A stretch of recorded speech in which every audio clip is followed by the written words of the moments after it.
आज हम लोग जो क्लास 11 का केमिस्ट्री है उसमें हम लोग एक नया चैप्टर स्टार्ट करने जा रहे हैं जिसका नाम है इक्विलिब्रियम।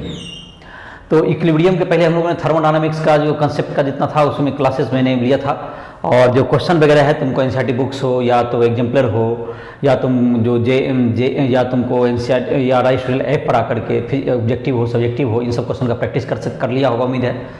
और जहाँ दिक्कत हो रहा है तुमको कोई भी क्वेश्चन नहीं बन रहा हो, फिजिक्स हो केमिस्ट्री हो मैथ में, तो हमसे तुम राइस ऐप के माध्यम से जो हमारा पर्सनल कॉन्टैक्ट नंबर है उस पर आकर के हमसे संपर्क कर सकते हो। तुम चाहो तो एज ए मेंटोर हमसे तुम मदद ले सकते हो किसी भी टॉपिक पर, चाहे वो कोई क्वेश्चन सॉल्व करने की बात हो या तुमको कोई कंसेप्ट को समझाना हो, कहीं तुमको और भी कोई कंसेप्ट समझने में दिक्कत आ रही है फिजिक्स केमिस्ट्री मैथ किसी में भी, तुम हमसे मदद ले सकते हो। कोई क्वेश्चन नहीं बन रहा वो सब टाइप की जितनी भी तुमको मदद है पर्सनल मदद भी लिया जा सकता है।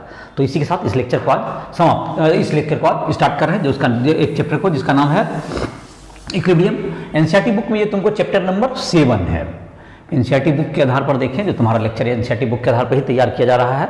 जो तुम्हारा था थर्मोडायनामिक्स इस सब का देखा होगा, पूरा पोर्शन कर लिया गया है। तो ये तुम्हारा है आज जो हम लोग पढ़ रहे हैं जिसका नाम है इक्विलिब्रियम। तो इक्विलिब्रियम जो है तुमको, जैसे कि इक्विलिब्रियम तुमको एक शब्द है जबकि दो, जैसे कि अगर केमिकल रिएक्शन की बात करें तो एक कुछ रिएक्टेंट होते हैं, कुछ प्रोडक्ट बनाते हैं और रिएक्टेंट से प्रोडक्ट बनते हैं, और प्रोडक्ट पुनः अगर रिवर्सिबल रिएक्शन है तो रिएक्शन जो तुमको पुनः अगर बैकवर्ड डायरेक्शन में चले तो प्रोडक्ट क्या बनाने लगते हैं, रिएक्टेंट को प्रोड्यूस करने लगते हैं। तो इस तरह से एक ऐसा तो समय आता है जब दोनों के रेट अगर इक्वल है तो उसे हम लोग इक्विलिब्रियम कहते हैं। तो पहले इक्विलिब्रियम को जैसे एक फिजिकल प्रोसेस से हम लोग समझते हैं, फिजिकल प्रोसेस में देखते हैं। फिजिकल प्रोसेस में तो जैसे है तुमको कोई लिक्विड है, तुमको एक लिक्विड को हम लोग एक क्लोज कंटेनर में रख देते हैं। यहीं से देखो समझते हैं इक्विलिब्रियम को समझने का थोड़ा सा कोशिश करते हैं। इसको ओपन रहने पे इक्विलिब्रियम नहीं आ पाएगा, ध्यान रहे। ये क्लोज सिस्टम होना चाहिए। ये एक लिक्विड है, इसको हमने इस क्लोज कंटेनर में बंद कर दिया। ये क्लोज है, ये क्लोज कर दिया गया। तो ये लिक्विड जो है तुमको पता होगा ये इवेपोरेट करेगा, ये इवेपोरेट्स होगा। लिक्विड क्या करेंगे, इवेपोरेशन होगा और इसके वेपर बन जाएंगे। ये क्या आ जाएगा इसका, लिक्विड का ये वेपर आ जाएगा, ये वेपर बन गया। तो ये जो लिक्विड जो है तुमको स्टार्टिंग में क्या होगा, लिक्विड से क्या कन्वर्ट हो रहा है, ये तुमको वेपर बन रहा है। और जो वेपर है तुमको वह पुनः क्या होगा, इसमें जो कंडेंस होकर लिक्विड बनाएगा। लिक्विड तो यहां पर दो रिएक्शन, दो मतलब की प्रोसेस चालू हो गया। एक लिक्विड जो है तुमको वेपोराइज हो सकता है, इवेपोरेट होकर क्या बन रहा है, लिक्विड बना रहा है, गैस जिसको वेपर कहिए उसका। और वेपर जो है तुमको कंडेंस होकर क्या बन रहा है, लिक्विड। तो यहां पे दो प्रोसेस हो गए, एक हो गया तुमको इवेपोरेशन और एक हो गया तुमको एक इसको हम लोग कहते हैं इवेपोरेशन, और ये तुम्हारा जो ये बैकवर्ड डायरेक्शन में चल रहा है दैट इज कॉल्ड कंडेंसेशन। ये कंडेंसेशन, तो ये दो बैकवर्ड दो प्रोसेस चल रहे हैं, liquid evaporates to gas and gas condenses to liquid. और ये दोनों जो प्रोसेस होंगे ये तुमको एक दूसरे ये इक्विलिब्रियम में आ जाएंगे अगर क्या होगा, दोनों के रेट जब स्टार्टिंग में क्या होगा, ज्यादा लिक्विड है, लिक्विड का अमाउंट कम ज्यादा है, वेपर कम है, तो ये तुमको वेपोराइज ज्यादा होगा, इवेपोरेशन ज्यादा होगा। और धीरे धीरे लेकिन क्या होगा, जब वेपर का अमाउंट बढ़ता जाएगा तो इवेपोरेशन के कारण जो वेपर का अमाउंट बढ़ा होगा वह धीरे धीरे कंडेंस होने लगेगा। और एट ए पर्टिकुलर टेम्परेचर यह तुमको कुछ देर के बाद यह जो पूरा प्रोसेस, ये तुमको वेपर का अमाउंट बढ़ता जाएगा तो इसका कंडेंसेशन का रेट भी बढ़ता जाएगा। और एक ऐसा समय आएगा the rate of evaporation after certain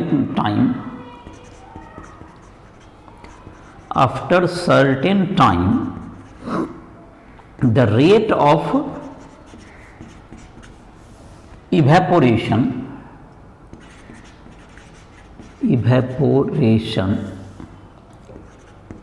is equal to rate of condensation। तो ये तुमको कंडेंसेशन के इक्वल होगा। और ये then the process is in equilibrium. तो ये जो इक्विलिब्रियम में आ जाएगा, तो ये जो इक्विलिब्रियम में है, एक बात है, ये जो इक्विलिब्रियम है ये स्टैटिक नहीं है। मतलब इक्विलिब्रियम का अर्थ है कि अभी भी ये डायनामिक इक्विलिब्रियम है। ये जो इक्विलिब्रियम है ये क्या है? डायनामिक है, dynamic equilibrium.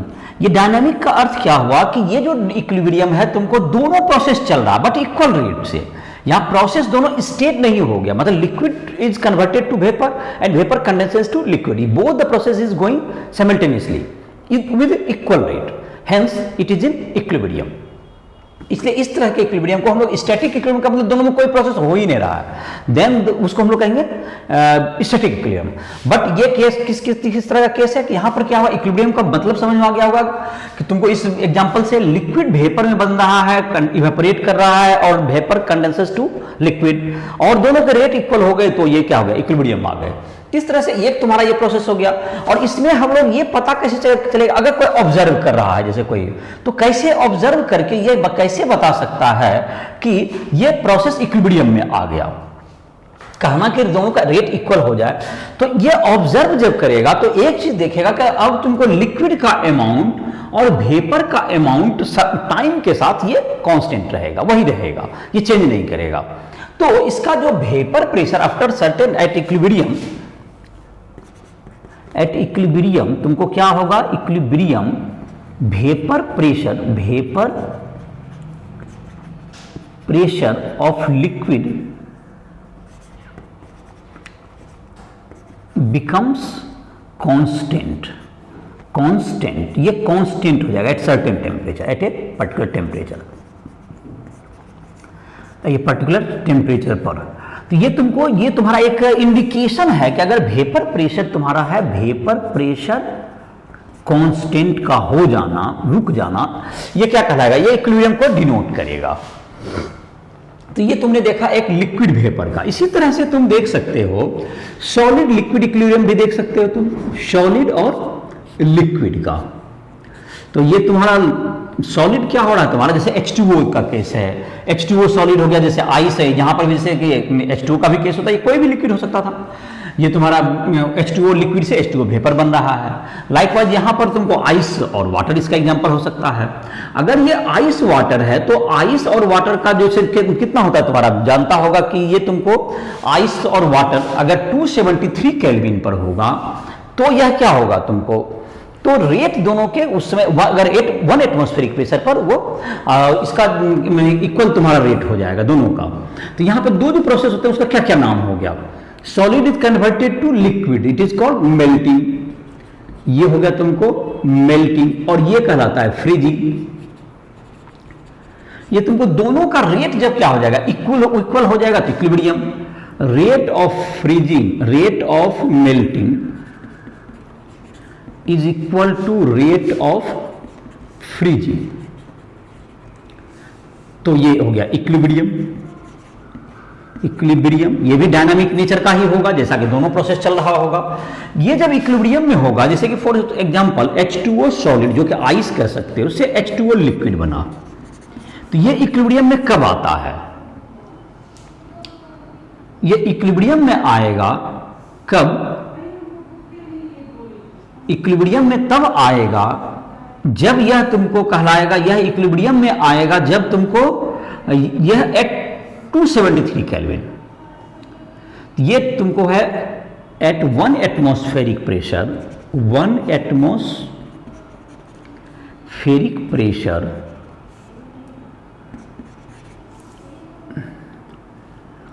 The equilibrium takes place at 273 kelvin, ये 0 डिग्री सेल्सियस जिसको कहते हो, और उस समय ये इक्विलिब्रियम आ जाए तो उसका जो अमाउंट है तुमको इसके अमाउंट पे फर्क नहीं पड़ेगा।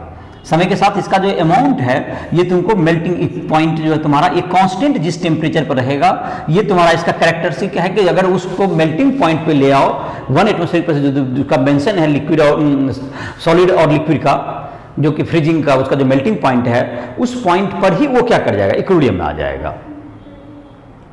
तो अगर हम टेम्परेचर कितना रख दें, जब उसका मेल्टिंग पॉइंट तुमको रीच कर जाए उसका, या उसका फ्रीजिंग पॉइंट आ जाए, दोनों तो सेम ही होगा एट 1 एटमॉस्फेरिक प्रेशर पर, जो जिस पर्टिकुलर प्रेशर पर, तो ये तुम्हारा क्या होगा, ये इक्विलिब्रियम का पहचान होगा, ये इक्विलिब्रियम का उसमें इंडिकेशन होगा। तीसरा जो एग्जांपल हो सकता है तुमको, सॉलिड से को प्लस एक्यू, सॉलिड तुमको डाल दिया कोई सॉलिड को डाल दिया तुमको सॉलिड एक्यू में, एक्वस सॉल्यूशन में, पानी में डाल दिया। तो सॉलिड को अगर वाटर में डालते हैं तो क्या होता है, ये तुमको पहले जैसे अगर एक है मॉलिक्यूल, जैसे कि ये तुम्हारा है कोई सॉलिड है, ये सॉलिड है, यहाँ पर तुमको इसमें लिक्विड में डाल दिया, तो ये तुमको जो पहले सॉल्यूट है, जो सॉल्यूट पार्टिकल है, ये तुमको कहाँ जाएगा, इसमें डिजॉल्व होता जाएगा, इसमें आयंस के रूप में हो, या आयनिक है, या वाटर है, वाटर में अगर जैसे शुगर है, तो ये सब इसमें डिजॉल्व होते जाएंगे, और इसका अमाउंट क्या होता जाएगा, धीरे धीरे कम होता जाएगा सॉलिड का, और ये सॉलिड एक्वस, और ये किस रूप में चल जाएगा, ये तुमको सॉल्वेट हो जाएंगे, और इस प्रकार से धीरे धीरे ये सॉल्यूशन में चले जाएंगे। और सॉल्यूशन में जो रहेंगे मॉलिक्यूल्स वो क्या होंगे, तुमको दो, ये क्रिस्टलाइज होंगे, और कुछ मॉलिक्यूल जो कि क्या बन जाएंगे तुमको, जो डिजॉल्व होंगे, और कुछ क्रिस्टलाइज होंगे। तो ये तुमको जैसे कि सॉलिड जो तुमको पानी में जा रहा है, जो इसमें जा रहा है, तो इसको कहते हैं सॉल्वेट होना, सॉल्वेशन, सॉल्वेशन। और इसका एक अपोजिट प्रोसेस हो गया जिसका नाम हो गया, ये जो उल्टा जो चल रहा है, that is called crystallisation, crystallisation. तो ये तुमको दोनों प्रोसेस एक सर्टेन टाइम पे चलेगा, और एट इक्विलिब्रियम क्या आ जाएगा, दोनों का जो तुम्हारा अमाउंट है, जो कि रेट जो तुम्हारा होगा, रेट ऑफ तुम्हारा क्या कहा जाए, dissolution, rate of dissolution is equal to at equilibrium, rate of dissolution is equal to rate of dissolution is equal to rate of crystallisation, दोनों इक्वल हो जाएगा। और इस प्रकार से क्या होगा, तुमको देखोगे कि ये तुम्हारा अमाउंट जो इसका है, ये सर्टेन टेम्परेचर पर इसका अमाउंट जो है जितना सॉल्युबल होगा उतना वो उसमें चेंज नहीं होगा, और टेम्परेचर बढ़ाने पर या टेम्परेचर को चेंज करने पर ये जो तुमको है, ये इक्विलिब्रियम समाप्त हो जाएगा, और पुनः एक नए इक्विलिब्रियम को वो रीच करेगा। अगर एक पर्टिकुलर टेम्परेचर पर वो इक्विलिब्रियम रीच कर गया, फिर अपने टेम्परेचर को चेंज कर दिया, तो वो जो तुम्हारे हैं वो इक्विलिब्रियम इसका क्या जाएगा, डिस्ट्रॉय हो जाएगा, और पुनः एक नया इक्विलिब्रियम वो स्टेब्लिश करेगा, और नए ढंग से फिर जो वही इक्विलिब्रियम में आ जाएगा। तो ये हो गया तुम्हारा, चाहे एक गैस को अगर किसी लिक्विड में डाल रहे हैं, जैसे कि तुम्हारा ये है, तुमको एक दूसरा है, किसी गैस को, गैस यहाँ है, और इसको डिजॉल्व कर रहे हैं लिक्विड में, गैस और ये लिक्विड, तो गैस को लिक्विड में डिजॉल्व कर रहे हैं, तो सेम बात है, ये तुमको gas at constant pressure, at ये कांस्टेंट प्रेशर, ये pressure, the pressure increases the solute gas और इनटू गैस एक्वस, पानी में अगर डाल रहे हैं, तो ये तुमको है pressure increases, solubility increases, pressure increases, pressure इसको बढ़ा दें अगर गैस का, प्रेशर इंक्रीजेस, सॉलिडिटी इंक्रीजेस, ये तुमको ज्यादा अमाउंट सॉल्यूट होगा तो इक्विलिब्रियम आएगा, और प्रेशर कम होगा तो जल्दी इक्विलिब्रियम में आ जाएगा, वो कम ही सॉल्यूट होगा। तो इस प्रकार से ये तुम्हारे हो गए जो चार प्रोसेस है तुम्हारे, जो कि किससे डील किए गए हैं, ये तुमको फिजिकल इक्विलिब्रियम के डील किए गए। फिजिकल इक्विलिब्रियम के तुमको कुछ कैरेक्टरिस्टिक कहे जा सकते हैं, फिजिकल इक्विलिब्रियम के कुछ कैरेक्टरिस्टिक जो 2-3-4 पॉइंट हम लोग लिख सकते हैं। तो ये तुमको चार एग्जाम्पल मैंने दिए, चार तुमको फिजिकल इक्विलिब्रियम के, तो ये है तुमको कैरेक्टरिस्टिक्स ऑफ फिजिकल इक्विलिब्रियम, कुछ है तुमको पॉइंट्स हैं।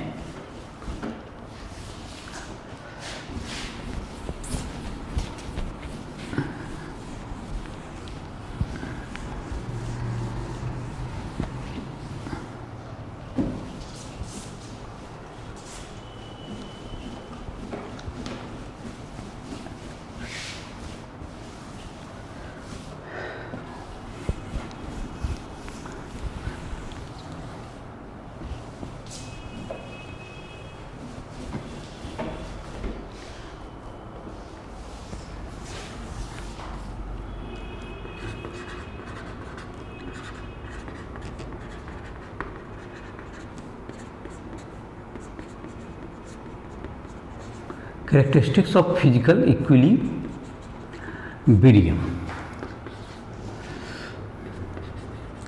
The equilibrium is dynamic in nature, is dynamic in nature, मतलब दोनों जो प्रोसेस है वो चलते रहता है अपोजिट डायरेक्शन में, ये रुकता नहीं है। The rate of forward and backward reaction, the rate of forward reaction is equal to the rate of backward reaction। ये दोनों का रिएक्शन का रेट क्या होगा? इक्वल होगा। तीसरा कह सकते हो तुम इसको कि जब तुमको एक इक्विलिब्रियम रीच करेगा तो एट इक्विलिब्रियम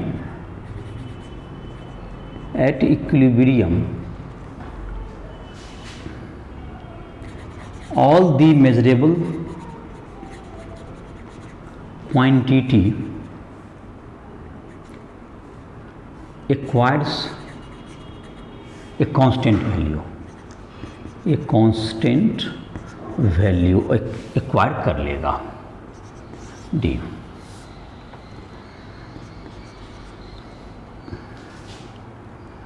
द इक्विलिब्रियम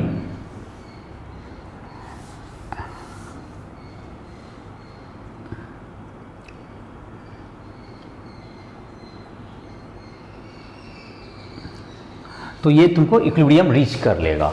और जैसे कि इक्विलिब्रियम में हो सकता है कि कोई तुमको क्वांटिटी, इक्विलिब्रियम तीन तरह के हो सकते हैं। जैसे कि एक हो सकता है कि तुमको फॉरवर्ड जो है तुमको रिएक्शन टोटल कंप्लीट हो जाए और तुमको बहुत कम अमाउंट क्या बचे, रिएक्टेंट बचे। और दूसरा हो सकता है कि तुमको क्या हो जाए, बहुत ही कम रिएक्शन हो और जो तुम्हारा रिएक्टेंट है लगभग सब बचा हो जाए। और एक होता है तुमको दोनों कंपेरेबल क्वांटिटीज में रहे। तो ये तुम्हारा है कि कितना एक्सटेंट हुआ वो भी इक्विलिब्रियम से पता चल जाता है कि इक्विलिब्रियम के कितना एक्सटेंट तक वह आ जाएगा। जो मेजरेबल चीज है तुमको इक्विलिब्रियम को स्टेब्लिश करने का, वेपर प्रेशर, इन सबों के आधार पर पता चलता है कि वो कितना हद तक उसके पास इक्विलिब्रियम रीच कर चुका है। तो ये तुम्हारा इक्विलिब्रियम का कुछ फिजिकल इक्विलिब्रियम के बारे में कुछ जानकारी थी। अब जैसे कि एक इसमें जैसे एक डिस्कस कर सकते हैं कुछ situation.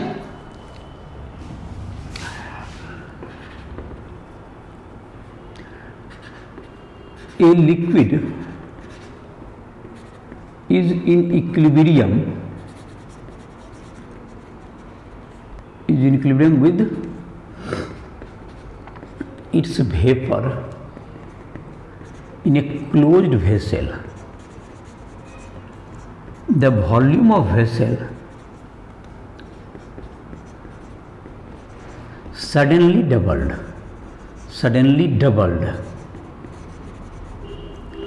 What happened to equilibrium? इसका क्या होगा? मतलब कि एक जो है तुमको लिक्विड जो है तुमको एक लिक्विड तुमको सॉल्यूशन देखते हैं इसको। एक यहाँ पे क्लोज कंटेनर है, इसमें लिक्विड जो है अपने वेपर के साथ इक्विलिब्रियम है, ऐसा कहा गया। लिक्विड और यहाँ पर ये वेपर है, ये इक्विलिब्रियम में है। अब इसके वॉल्यूम को एकाएक डबल कर दिया गया तो क्या होगा? अब तो वेपर जो ये सैचुरेटेड है, अब तो वेपर का अमाउंट क्या होगा, तुमको सैचुरेटेड नहीं रहेगा क्योंकि इसका प्रेशर डिक्रीज कर जाएगा। अगर हमने टेम्परेचर चेंज नहीं किया तो इसका जो इक्विलिब्रियम रीच करने का तरीका होता है कि vapour pressure becomes constant. Vapour pressure is constant at constant temperature. ये तुम्हारा इसका कैरेक्टरिस्टिक है।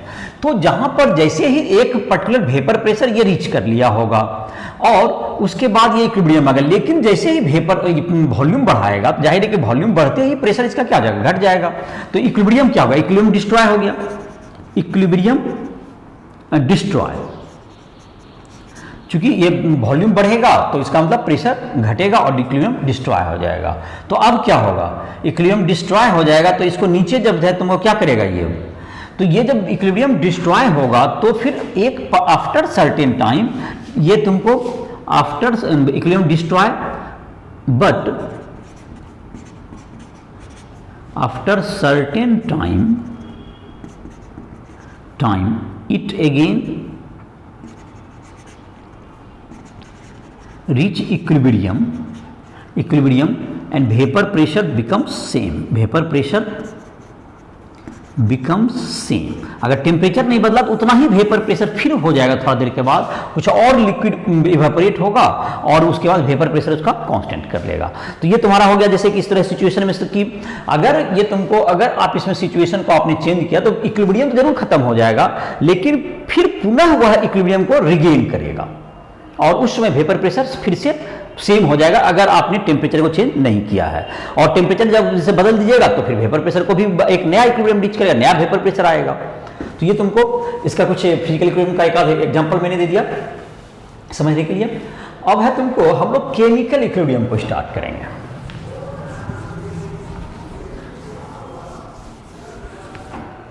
तो जाहिर है कि नाम से ही पता चल गया होगा तुमको, केमिकल रिएक्शन में इक्विलिब्रियम की बात करेंगे हम लोग।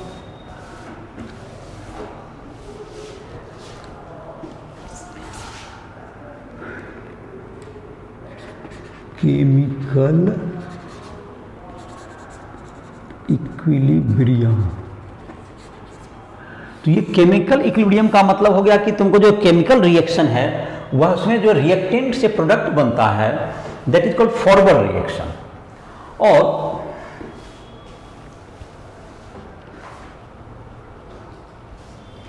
ये तुमको क्या होगा, एक ये तुमको बैलेंसिंग फैक्टर है, a प्लस बी से बन गया c plus D, a plus B से बन गया c प्लस डी। तो ये जो तुम्हारा होगा रेट ऑफ फॉरवर्ड रिएक्शन, तुमको ये जो तुम्हारा है A reactant A and B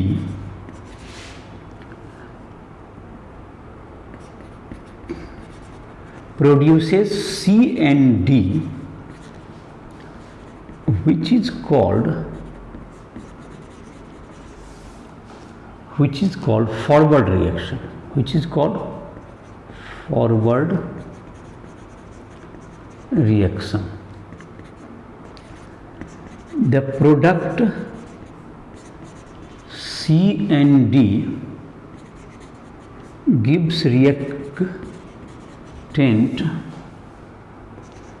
A and B, which is called backward reaction, which is called backward reaction। तो ये जो तुम्हारा यहाँ दो रिएक्शन चल रहा है, ये जो लेफ्ट टू राइट फॉरवर्ड कहते हैं, लेफ्ट टू राइट भी कह सकते हैं इसको, जो लिखा जाता है लेफ्ट टू राइट फॉरवर्ड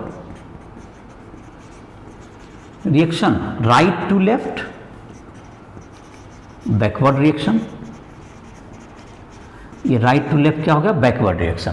तो ये जो तुम्हारा हो गया लेफ्ट टू राइट और राइट टू लेफ्ट, ये तुमको एक फॉरवर्ड रिएक्शन हो गया और एक बैकवर्ड रिएक्शन हो गया।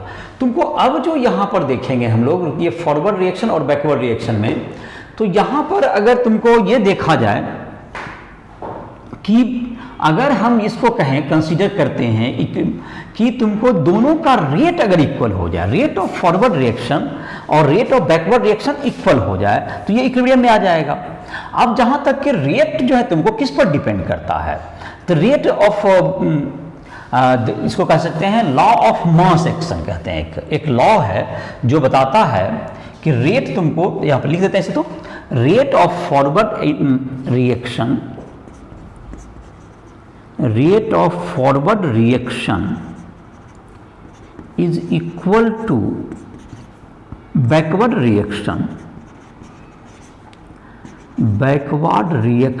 at equilibrium,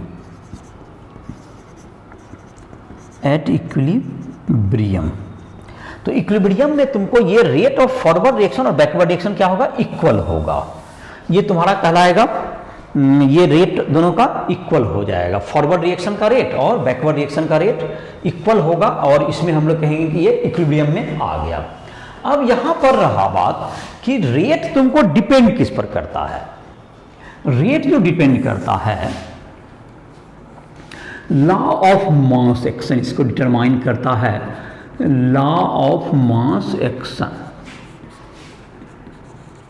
The rate of chemical reaction the rate of chemical reaction depends upon the concentration of reactants।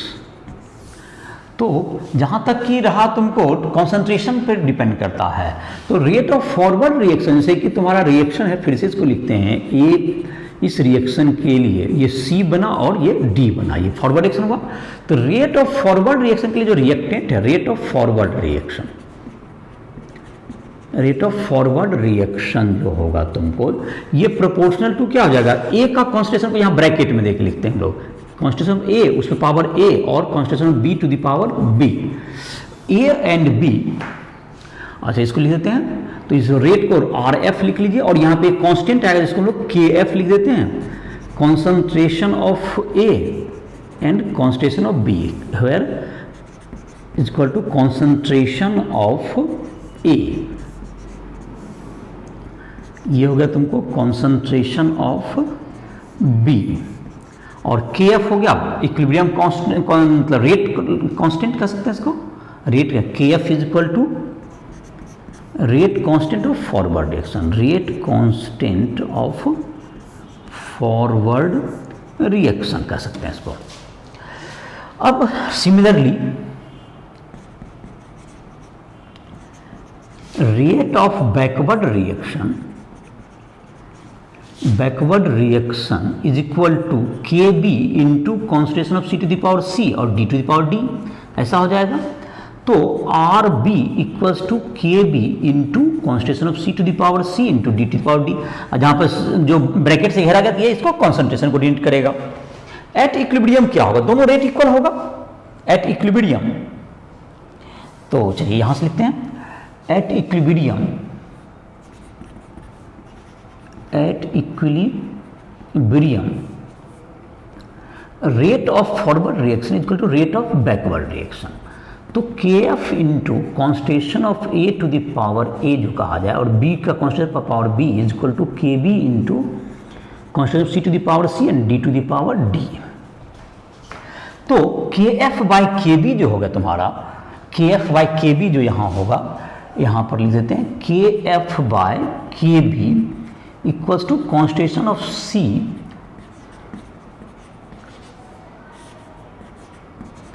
A to the power, ये हो गया तुमको, ये तुम्हारा क्या निकल गया, ये इक्विलिब्रियम कांस्टेंट हो गया, K बराबर इक्विलिब्रियम कांस्टेंट।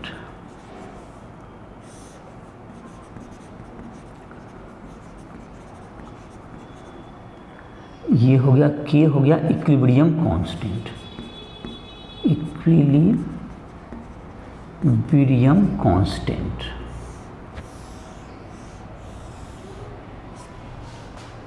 ये कहलाता है इक्विलिब्रियम कांस्टेंट, जहां पर ये तुम्हारा concentration of C, concentration of D, concentration of A, concentration of B।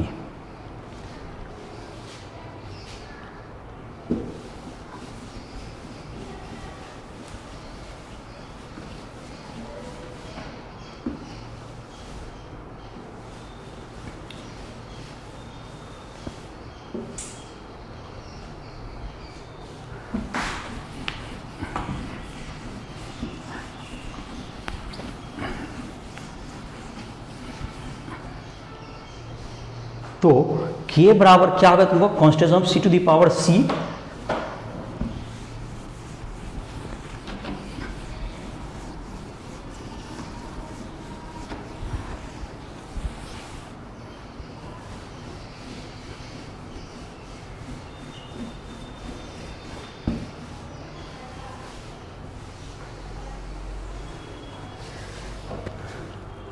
ये कहलाता है तुमको इक्विलिब्रियम कांस्टेंट। K तुमको जैसे इस रिएक्शन के लिए हो गया, फिर से इसको लिख देते हैं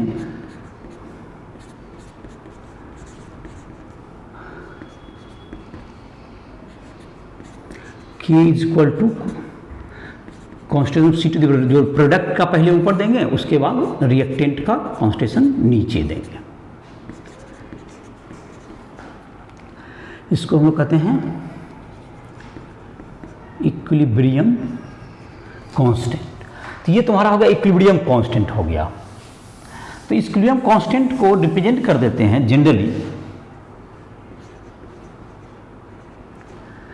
generally the concentration is represented in mole per liter, that is molarity। तो कॉन्सेंट्रेशन को हम लोग मोल पर लीटर में रिप्रेजेंट करते हैं। कॉन्सेंट्रेशन रिएक्टेंट और प्रोडक्ट इन सबों को हम लोग किस में रिप्रेजेंट करते हैं? मोल पर लीटर में, जिसको हम लोग मोलरिटी कहते हैं। और इसमें इक्विलिब्रियम कांस्टेंट को तब हम लोग एक केसी नाम दे देते हैं। If consider then equilibrium constant is called, then equilibrium constant is written as Kc। ये Kc के रूप में लिखा जाता है। तो ये मोल पर लीटर में इसको रिप्रेजेंट करेंगे तो इसको हम लोग Kc कहेंगे। तो ये हो गया तुम्हारा इक्विलिब्रियम कांस्टेंट।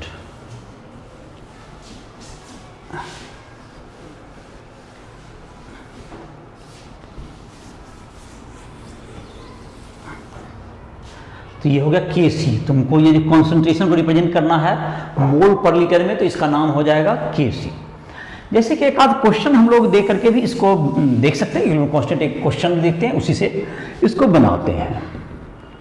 जैसे एक रिएक्शन है, इसमें एक बात यह ध्यान रखना है कि बैलेंसिंग के आधार पर इक्विलिब्रियम कांस्टेंट भी बदला जाता है। जैसे कि तुमको N2 + 3H2 से बन गया 2NH3 गैस, सब गैस में ही है, ये H2 भी गैस में ही होगा और N2 भी गैस में ही है। At equilibrium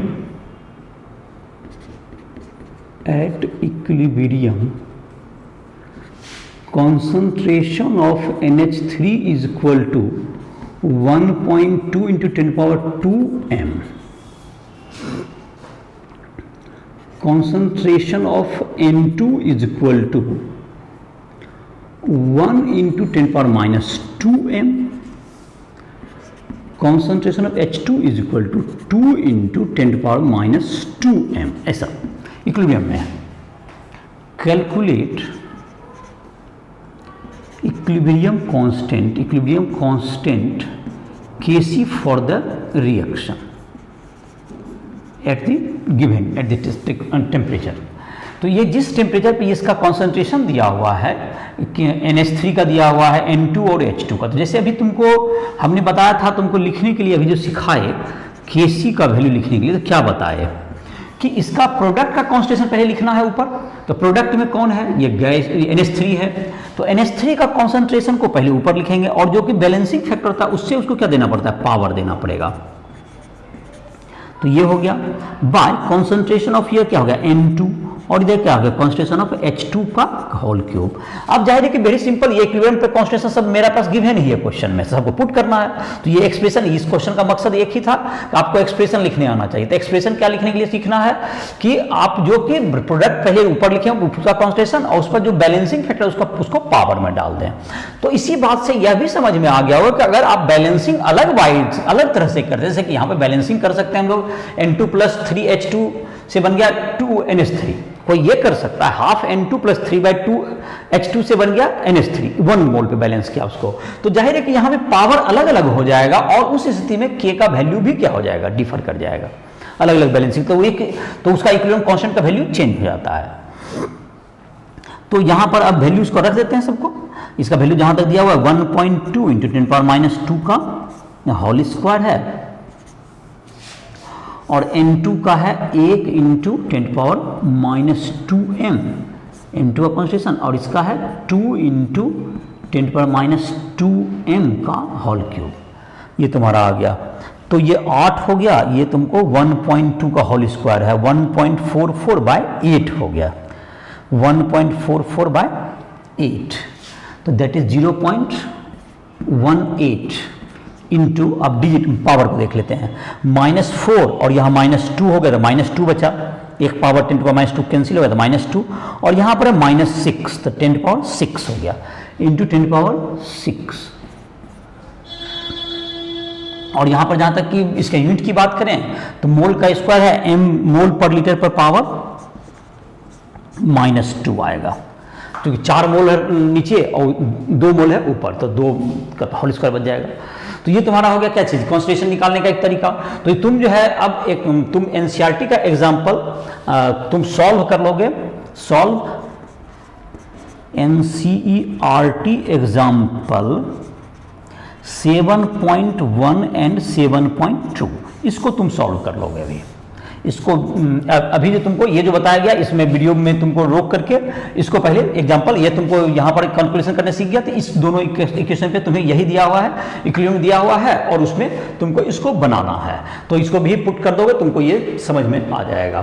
तो इस तरह से क्या होगा, तुम्हारा इक्विलिब्रियम कांस्टेंट के बारे में ये तुम्हें कुछ जानकारी हो गई, इक्विलिब्रियम कांस्टेंट का एक्सप्रेशन कैसे लिखा जाता है।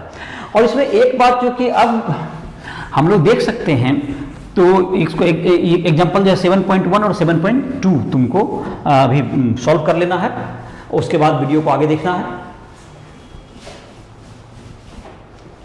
तो ये जो तुम्हारा हो गया अभी जो एक्सप्रेशन है एग्जांपल, तो अभी तक हमने इक्विलिब्रियम कांस्टेंट का एक्सप्रेशन देखा, और इसके बाद जो तुमको है जो भी तुमको दिक्कत हो रहा है किसी भी चीज़ को समझने में, कंसेप्ट को समझने में दिक्कत हो रही है या कोई भी टॉपिक नहीं समझ में आ रहा है, फिजिक्स हो, केमिस्ट्री हो, मैथ हो, तुम राइशनल ऐप के माध्यम से हमसे संपर्क कर सकते हो।